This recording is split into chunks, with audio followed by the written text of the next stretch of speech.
sa Good Vibes.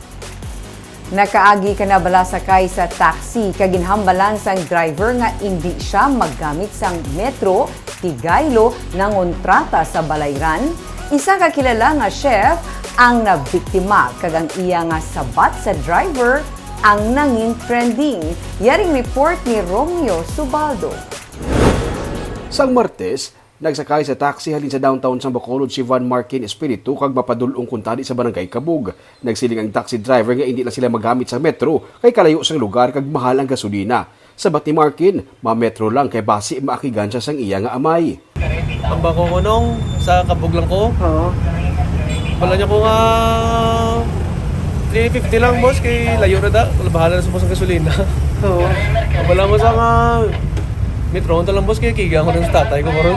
Gikadlawan siya sang driver kag nagsiling nga halin sa 350 pesos, paayoon siya sang 300 pesos. Liwat ka nagsabat si Markin nga ma-metro lang.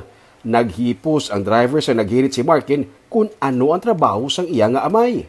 Bukote, kiga ko na sa tatay ko karon ko muna plan di pag metro na pala ko din niya. Grabe ka stricto sa tatay mo sige sa kadlaw. Abo ko sa plato ng tatay ko tagaylang TRB na sa daan. So nag-ipos ha. Actually sir na metro ko naman mo.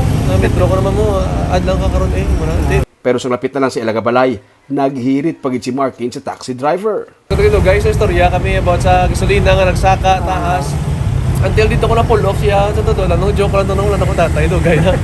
Dire lang sa. Naglinong sa doon nang akik sa wala.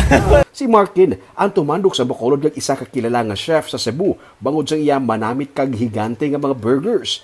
Natam-an ang iyang negosyo matapos mag-igo ang bagyo nga Odette pero amat-amat siya liwat ka nagabangon kag plano niya nga dalon ini sa Bacolod. It's the time to go back and savor the real burgers. Dito sa IT Park.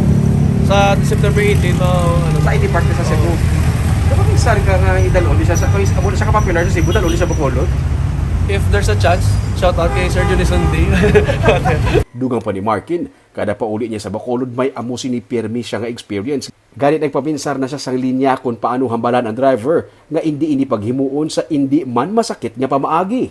I'm the type of guy nga hindi ko gusto maka-offend tao. So kumbaga pa ako as far as I know myself, kuwagi ko yan ang